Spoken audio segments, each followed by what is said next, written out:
people? It is Uncle Nick here, and I'm coming at you with a competition recap for the competition I just did this previous Saturday, East Coast Most Powerful. That was July 14th.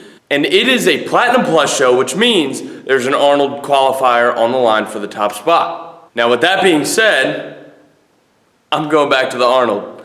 So, what I'm gonna do here is I'm gonna give you a recap event by event. So the event lineup was max height keg over bar, which we had a 330-pound keg for our weight class. Then it was the farmer's carry, which was 265 or 275 each hand, 50 foot down, stop, drop, turn, 50 foot back. After that was the press medley. It was 120 seconds to get 2 times through a 265 axle, a 280 log, a 170 dumbbell, and a 250 keg, all clean and press. Then after the press medley, the 4th event was the max Hummer tire deadlift, and the 5th and final event was the 100-foot yoke, 50 foot down, stop, drop, turn, 50 foot back, same thing as the farmers, but with a 720-pound yoke. Now, in advance, I'm going to apologize for the far away angles and the lack of footage. The new thing this year, there were no coaches allowed inside the competitor area. So Brian was doing the filming, but because he was not competing this year, he was not allowed in, and he was like 100 foot away on all but like 2 events. Without further ado, let's get the show on the road. And the first event in the competition for me was the max height keg over bar. I did not put any footage or anything like that on the internet of me doing this event because I had a trick up my sleeve. It was an innovative way to load the keg because I was probably one of the shorter guys in my weight class, and I knew there were guys coming in the 200-pound weight class that were above 6 foot. So I did not want their height to be my limiting factor or deciding factor on whether I was gonna win that event or not. So what I did was I figured out a method to shoulder the keg because the conventional way to do it, I could not do it with 330 pounds. So there was a lot of strategy going on with this keg load actually. What I did was I monitored the heights of everybody's attempts. Now you have to pay attention when doing this because if you don't, it's a gamble. What I did was I went in and conventionally loaded the keg to 52 inches, which was the lowest height, the minimum, so I got on the board. So if I missed anything else, I was on the board. I was not getting a 0. So I completed that load to 52 inches. Now, I waited till 60 inches. Now, everybody had gotten their first and second, and some people have gotten their third attempts already at 58. The highest second attempt was at 58 inches. So I waited till 60, I shouldered the keg and loaded it to 60 inches. So that, by default, put me in the lead on my second attempt. So if anybody missed their third attempt, by default, I was winning that event because I only had 2 jumps, but I had the highest keg load with my second attempt at 60 inches. Now, the guy that I was left competing against was about 6'2", 6'3", 5'10"-ish. So he went first, I went second, so he ended up having to go first because if he didn't go, I was winning by default because I had beaten his second attempt by 2 inches with my 60-inch second attempt. He ended up missing his third attempt, so I didn't even have to go again. I won that first event outright because I had the highest load of the day for my weight class with my second attempt. Everybody else's third attempt, they either missed or they were lower than mine, but I had the highest load overall with the shoulder. Now, the cool thing about this was I didn't have to roll it up my body and then kind of fight it to push it over. I kind of got it vertical on my lap as you see in the video, and I inched it up my body and then got it to my shoulder and then dumped it over the bar, which actually turned out to be a lot easier and a lot more efficient for me, but it took a lot of practice. I probably practiced that load for almost 2 months, Billy and I in here with no cameras rolling, because I did not want that to get out because that was my ace in the hole for that specific event. Now, if you want, comment below. I will do a whole video on loading kegs, the way I load them, the conventional way to load kegs, all that stuff. So drop a comment below if you guys do want to see that, and I have no problem making that video for you guys. Without further ado, we're going to move on to the second event of the day, which was the farmer's carry. Just like the first event, guys, there was strategy involved. I was looking at the times, and I kind of know what a 20-second pace feels like because I've done it enough, and I kind of know what a 15-second pace feels like because I've done it enough. As these guys were going through, I was watching their speed, looking at the judges. I was asking what's the time to beat. I made sure I knew what the time to beat was. Before all that happened, I made sure my lane was clear, made sure there was no debris or chalk like I had at the Arnold, which caused me to slip. I was not making that mistake again. I made sure my lane was chalk free and I was free to go as fast as I wanted to. So my turn came up. I actually took a tacky towel and put it on the bottom of my shoes to get traction on the polished concrete floor, which helped a lot on the start and stop. I had 100% traction. Now, the time to beat was 23 or 22 seconds. I knew that I could definitely beat that, which I ran a 17 something. So I had the fastest time by 5 or 6 seconds. And I knew that I could get better than that without really pushing myself. So I did not spend myself with going as fast as I possibly can. I went smooth and smooth as fast, and it paid off. Once again, that was strategy. I wanted to save as much as I could on each event, knowing that if I could win doing that I would have more to give just in case I needed to give it down the line. No falls, just smooth. Just ran it smooth, no mistakes. Consistency is key when it comes to these competitions, especially at a Platinum Plus show. But that was about it for the farmers, guys. That was a pretty simple event. You run up, you run back, you carry it, don't drop it. Moving on to event 3 of the day, which was the press medley. Now, I do not have any videos for that, so I'm gonna show you Olu's press medley. And he got through it once, which is what I got through it. And I only went through it once because I only needed to get through it once. Everybody had made it. The farthest anybody had gone was the circus dumbbell. Now, I was second to last to go, and I knew I could outpress the guy that was behind me. With that knowledge, I went through the whole medley once, and I was the only person in my weight class to do it. It was a heavy medley, absolutely. Now, I know there are other 200-pounders out there that could have smoked that medley twice, but I was the strongest one that showed up that day. It's just that simple. It wasn't that I'm some freak of nature. I just happened to be the strongest guy that showed up when it came to that press medley. There were a couple other guys that were moving pretty good, but kind of stalled when they hit the log, which was the second implement, and stalled when they hit the circus dumbbell, which was the third implement. Now, I have a lot of practice with that circus dumbbell because I had it in almost every competition for a year straight. So I trained it nonstop for a year, so it became a very good event for me.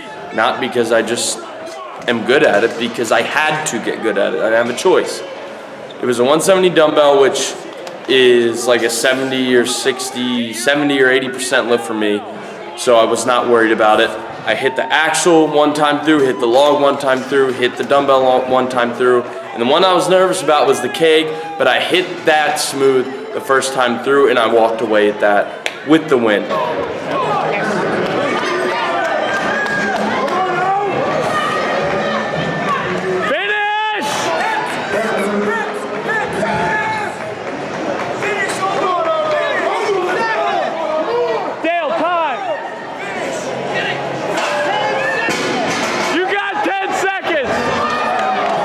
Now, moving on to the 4th event, which was the deadlift.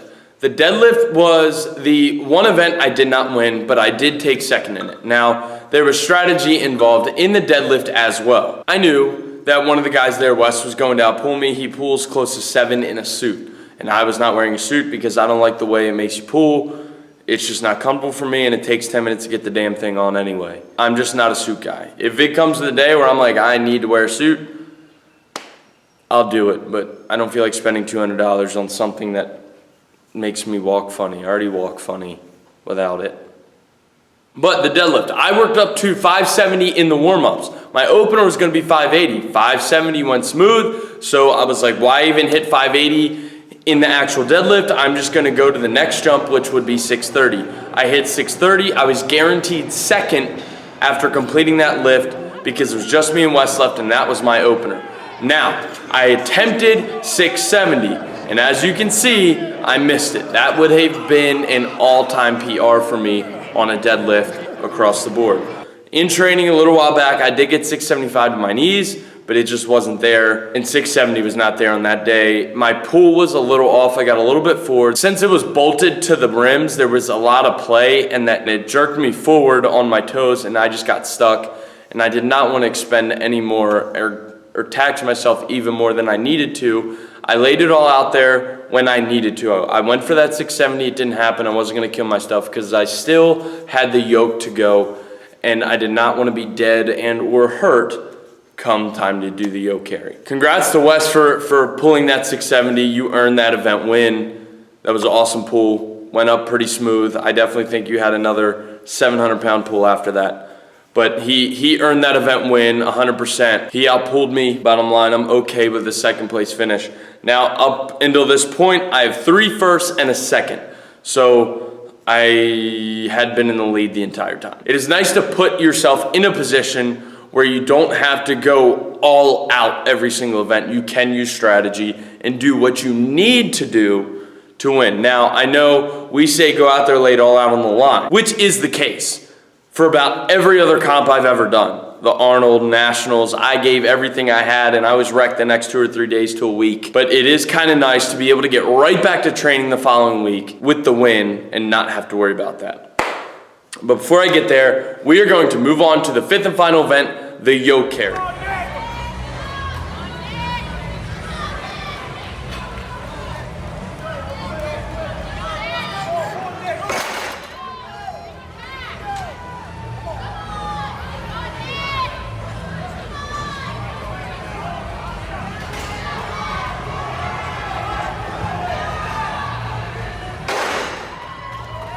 Now the yoke was the same weight that was at Nationals, I believe, which was 720 pounds, 50 foot down, stop, drop, turn, 50 foot back. Now at Nationals, it was 60 foot one way, and I ran that in about 9 seconds with 720. On this event, I did the same thing I did with the farmers. I saw that people were struggling, a lot of people were not completing it, or when they were completing it, it was slow, and they were in the 40s range. The time to beat before my turn was 40 seconds, 43 seconds. I knew I didn't have to push it. I did not have to go all out. It was the last event of the day. I was getting tired. It was a long day. We were there from 11 to about 7, and I did it in about 23 seconds. So I had the best time by about 20 seconds. It was the same mentalities on the farmers, smooth as fast. That's all I was worried about, being smooth, being in control, not dropping it. And warm-ups were fast for this, so it wasn't like we got to do all these jumps to work up to it. It was, got your yoke height, got like 2 attempts at like 400 and 500, and then we went right up to 720 and started off. But I was very happy with my time. I would have liked to have been faster, honestly. I thought I was actually slower than my actual time. But like I said, I just focused on being smooth, and smooth is fast when it happens. I was consistent across the board. That is why I came out on top with 4 first place and a second. It came down to me paying attention to who was doing what and execution. I executed it like I did in training, or I try to execute it better than I did in training, but I stuck to my game plan that I had before I entered, and I stuck with it throughout the rest of the comp, and it paid off. Like I said, and I cannot emphasize enough, consistency wins every single time. Even if you come in second across the board and you're consistent, and the guy that may have one or two, but he bombed other events, that's because he wasn't consistent. You can come out top dog when winning second across the board or third across the board, because if those other people aren't consistent the same as you are, you're gonna beat them every single time. I do wanna thank everyone that has shown me support, wish me good luck, and all the good vibes from you guys. I really appreciate that. It does not go unnoticed, and it does mean a ton to me. So thank you guys for showing that love. And to everyone that came out and helped in any way they could, I appreciate it, and I love you guys. Just being there and keeping me level-headed, because I am a different person in a competition setting when I'm about to go. Thank you all so much for making this possible. Because of that, I am now going back to the Arnold for a second time as a 200-pounder in 231s. But nonetheless, it was a learning experience. I learned, I grew, and I got to compete with some awesome dudes. I will say this, the 200-pound class was filled with strong guys, great athletes, and most of them were just positive and happy people. They were fun to compete with. We were joking, carrying on in between events. They made the competition fun. And thank you for that. I got more out of that than anything else. Usually you get a group of guys that kind of click in each weight class, but it was pretty much an accumulation of our entire class, even all of middleweights, enjoying the moment, having fun with each other, joking and carrying on, and we're showing support for one another, cheering everybody on. Usually in these competitions, the other athletes you're competing against are your biggest cheer section, We get so loud for each other because we want to see each other do well. There isn't really much malicious intent between any of the athletes. We genuinely, even though we want to win, we are still there for the same reason. We want the same thing. So we know what it feels like to do good on events. So we cheer each other on. It is a tight-knit community, and I am so happy to be a part of it. So thank you guys. Thank everyone for coming out. And to all my loved ones that came out, thank you so much. I love you guys. Once again, you are what makes this all possible. You know who you are. Thank you. But until next time, guys, you know what the deal is. Get out there, get after it, and embrace the suck.